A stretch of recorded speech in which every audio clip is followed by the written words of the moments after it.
कहते हैं हम है आत्मा, तुम हो आत्मा, आपस में भाई भाई, गीत गाते हैं ना। फिर जानते हैं,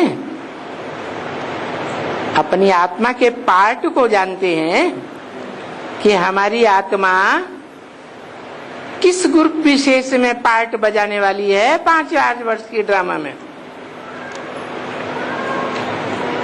क्योंकि 9 कुरियों के ब्राह्मण हैं, 9 ही धर्म है दुनिया में। तो ऊंची कुली के ब्राह्मण ऊंचे धर्म में जाएंगे और सबसे नीची कुली के ब्राह्मण सबसे बाद में आने वाला जो धर्म है वहां जाएंगे। बीच वाले बीच में जाएंगे। माना कोई इस्लाम धर्म में जाएंगे, कोई क्रिश्चियन धर्म में जाएंगे, कोई बौद्ध धर्म में जाएंगे, कोई उनके सहयोगी धर्मों में जाएंगे। तो ये बात जानते हैं सब कि हम कौन से धर्म विशेष में कब कब क्या पार्ट बजाने वाले हैं। हम आत्मा है, हम ज्योति बिंदु है, ये तो जाना, परंतु प्रैक्टिकली जाना कि हम किस ग्रुप की आत्मा है, कौन से संगठन की आत्मा है। विज्ञान तो ये कहा जाएगा कि योग में वि माने विशेष, ज्ञान माने ज्ञान, विशेष ज्ञान अर्थात जैसे गीता में कहा है ज्ञानाध्यानम विशेषिते, क्या ये भी कहा नहीं ज्ञान सदसम पवित्रम में ही विद्यते, क्या ज्ञान के समान इस दुनिया में कुछ भी पवित्र नहीं है। लेकिन फिर ये भी कहा क्या ज्ञान से याद विशेष है। क्यों? ज्ञान का प्रैक्टिकल रूप है याद। जो याद के स्टेज में स्थिर हो जाएगा संपूर्ण रूप से, तो वो आत्मा ऐसे ही देखने में आवेगी कि अभी अभी बाप के घर से उतरी है। जैसे इब्राहिम, बुद्ध, क्राइस्ट, गुरु नानक, चेहरा देखने से क्या लगता है निराकारी स्टेज दिखाई पड़ती है। तो योग युक्त होना माने वो निराकारी स्टेज पकड़ लेना जो बाप की स्टेज है। निराकारी, निर्विकारी और निरहंकारी। तो विज्ञान कहेंगे योग में, और ज्ञान सृष्टि के चक्कर को कहेंगे। 5-11-66 की वाणी का छठा पेज। अक्षर ही 2 है, ज्ञान और विज्ञान। दूसरा कोई अक्षर है ही नहीं। तो होली और फिर होली के बाद धुरिया। अभी ये होली धुरिया क्या है देखो, कोई मनुष्य थोड़े ही समझते हैं। होली तो यही है याद करना और ज्ञान का धूलिया मचाना, सबको ज्ञान सुनाना, सबको ज्ञान रंग के अबीर में रंगाए देना। क्योंकि उनसे वो चोली उनकी रंग जाएगी। ज्ञान से क्या होगा? उनका जो शरीर रूपी वस्त्र है वो भी ज्ञान में हो जाएगा। इंद्रियां भी ज्ञान से भरपूर हो जाएंगी। इंद्रियां जब ज्ञान से भरपूर हो जाती हैं तो वो इंद्रियां किसी को दुख देंगी? दुख दे ही नहीं सकती। अज्ञान है तो अज्ञान युक्त इंद्रियां दूसरों को दुख दे सकती है। क्या अज्ञान? अज्ञान मैं देह हूं ऐसा समझने से हिंसा पैदा होगी, और मैं आत्मा हूं, हिंसा खलास हो जाती है। तो आत्मा की चोली रंगनी है ना बच्ची, अभी तो आत्मा काली हुई पड़ी है। तो ये सभी जो भी बड़े बड़े दिन हैं, त्योहार, वो सब उल्टे सुल्टे भक्ति मार्ग में चलते हैं। परंतु ये तो ऐसे ड्रामा का खेल है, ये ऐसे फिर भी होगा। अभी दूसरी सब बातें छोड़ करके बाप बार बार समझाते रहते हैं, बच्चे क्या एक ही बात पहले समझो और फिर दूसरों को समझाओ। एक ही बात पर पहले पूरा मंथन करो, मनन चिंतन करो, और जब पक्का हो जाए तब दूसरों को समझाओ। क्या बात? प्रदर्शनी में क्या बात पहले समझानी है? बाप का परिचय। कौन से बाप का परिचय? लौकिक बाप भी होते हैं, वो तो ढेर के ढेर जन्मांतर हुए। फिर बेहद का मनुष्य सृष्टि का बाप, आदम एडम आदिदेव कहा जाता है। फिर दूसरा बेहद का बाप, आत्माओं का बाप। तो कौन से बाप की बात है? जिस बाप के बारे में शिव बाप बार बार समझाते रहते हैं कि इसका परिचय दो। जिस बाप से तुमको स्वर्ग का बसा लेना है, स्वर्ग साकार, तो बाप भी साकार होना चाहिए। बाप धनवान तो कौन सा वर्षा देगा? धन का ही वर्षा देगा। तो ऊंचे ते ऊंचा भगवंत कौन हुआ?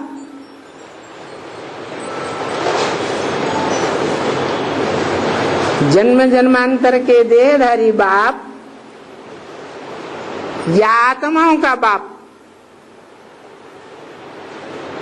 या कोई और?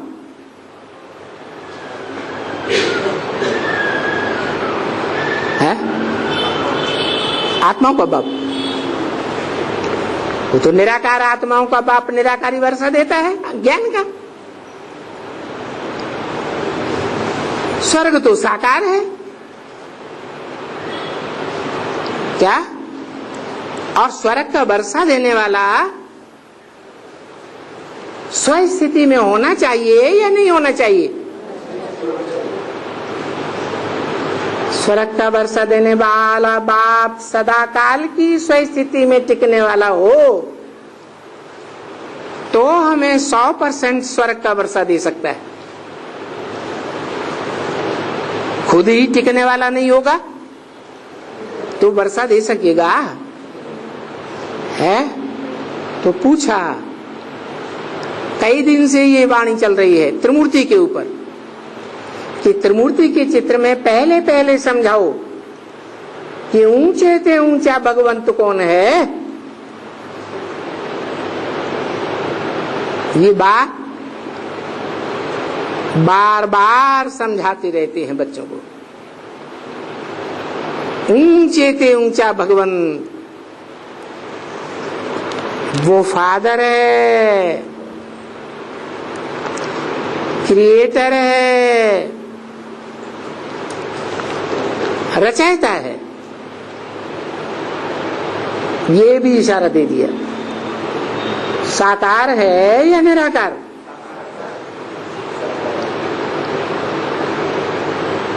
उनको सर्वव्यापी नहीं कह सकते हैं।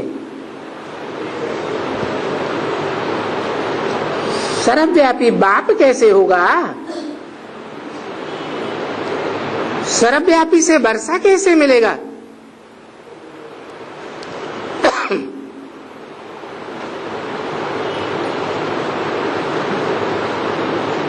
तो बताओ,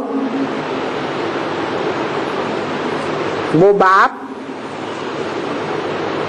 एक व्यापी कहा जाए या सर्वव्यापी कहा जाए? वो बाप आते हैं कहां से? ऊंचे से ऊंचे धाम से आते हैं। आए करके उन बाप को याद करते हैं। क्या? ऊंचे से ऊंचा बाप परमधाम से आते हैं, आत्माओं के लोक से आते हैं, निराकारी धाम से आते हैं। तो आकर के पहले किसको याद करते हैं? शिव बाप को याद करते हैं। उन बाप को याद करते हैं, इन ब्रह्मा को नहीं। वो बाप पहले पहले जब आते हैं तो इन ब्रह्मा को याद नहीं करते, उन बाप को याद करते हैं। दूर क्यों कर दिया उन कह के? है बाद में वो पार्ट प्रत्यक्ष होने वाला है बच्चों के सामने। सभी मनुष्य उन बाप को ओ गॉड फादर, ओ गॉड फादर ये कह करके याद करते हैं ना। है तो प्रैक्टिकल में है, हुआ है या नहीं हुआ है? हुआ है। अगर खुद भी सर्वव्यापी है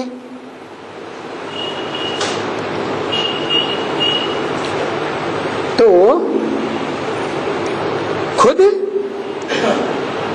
किसको खुदा याद करते हैं? सर्वव्यापी है तो सब खुद हो गए, खुदा हो गए। खुदा तो खुद ही आता है ना, तो सर्वव्यापी है तो क्या हो गए? खुदा हो गए। बताओ, सब सर्वव्यापी हो सकते हैं क्या? खुद आते हैं क्या कि माँ बाप पैदा करते हैं? अरे माँ बाप पैदा करते हैं। खुद खुदा को याद क्या करेंगे? खुद ही खुदा हैं तो कौन से खुदा को याद करेंगे? ये जो याद करते हैं सो भी अभी की बात है। क्या? जिसको याद करते हैं, क्या याद करते हैं? अभी की बात क्या है? सतयुग की बात नहीं है, त्रेता की बात नहीं, द्वापर की भी बात नहीं। द्वापर के आदि में भी वेद लिखे गए, उन वेदों की ऋचाओं में भी ये ऋचा है कि हे भगवान, हम तुम्हें पहले सर्वव्यापी नहीं मानते थे, अब सर्वव्यापी मानते हैं। पहले मुसलमान भी कहते थे खुदा अर्श में रहता है, फर्श में नहीं रहता है। अब वो मुसलमान भी क्या कहने लगे? जर्रे जर्रे में खुदा है।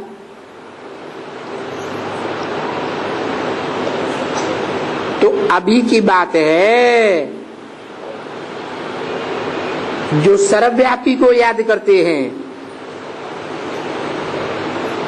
कैसे? इस बात को समझने के लिए ये पहले समझना है कि त्रिमूर्ति में वो कौन सी मूर्ति है जो खुदा है, वो कौन सी मूर्ति है जो सब बच्चों को नंबरवार वर्षा देती है सुख शांति का, वो कौन सी मूर्ति है? साकार है या निराकार? साकार है। अगर साकार है और वो कहे माम एकम याद करो, तो ये ठीक बात है?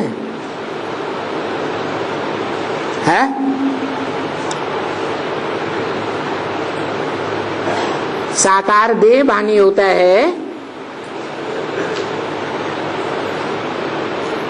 या नहीं होता है? साकार है तो देवान वाला होगा। भले सृष्टि का पहला पत्ता देवता क्यों न हो, कृष्ण सो नारायण, उसमें भी देवान है आंखों में। राधा की कृष्ण, राधा की दृष्टि कृष्ण में, कृष्ण की दृष्टि राधा में डूबती है। तो आंख भी देह का अंग है या नहीं? देह भी, वो आंख भी देह का अंग है, तो देहभानी हुआ ना।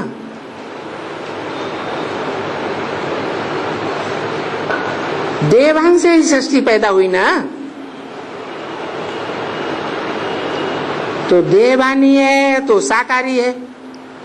साकारी है तो पहले ही जन्म से नीचे गिरने वाला है या ऊपर उठने वाला है? पहले ही जन्म से कलाएं कम होती जाती हैं कि नहीं?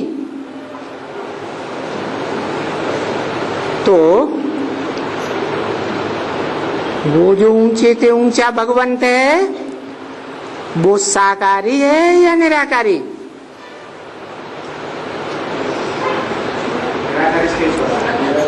मुरली में तो बोला है न साकारी को याद करना है, न निराकारी को याद करना है, न आकारी को याद करना है।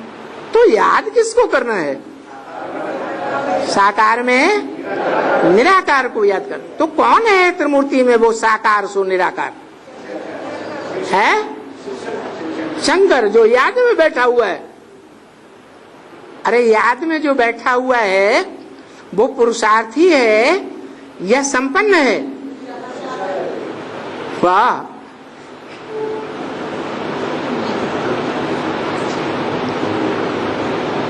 शंकर पुरुषार्थी है या पुरुषार्थ कराने वाला है? पुरुषार्थी है तो कराने वाला ऊंचा हुआ ना। वो कौन?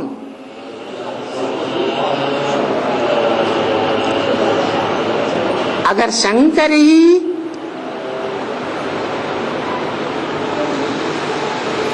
ऊंचते ऊंच भगवंत होता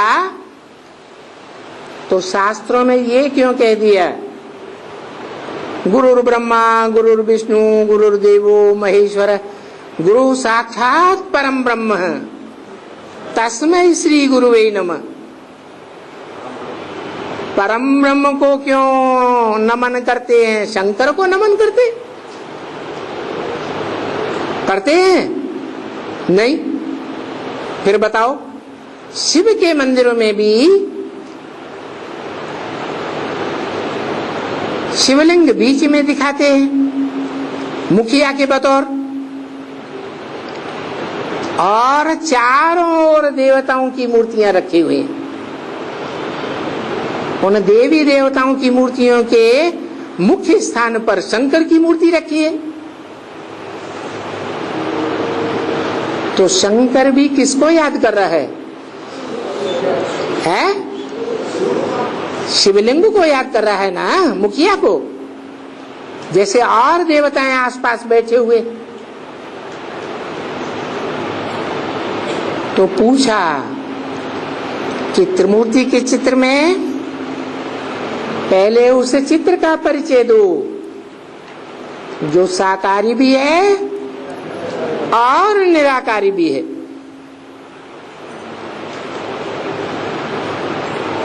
वो कहते हैं मुझे निरंतर याद करो। कौन कहते हैं मुझे निरंतर याद करो? शिव बाप कहते हैं,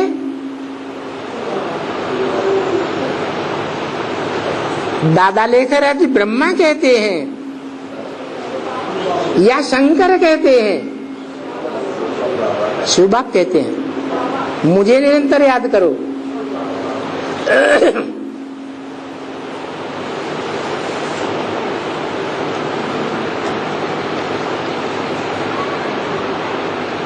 बाप कहते हैं मन मना भव, मेरे मन में समा जा। शिव बाप को मन है? फिर कैसे कहेंगे मेरे मन में समा जा?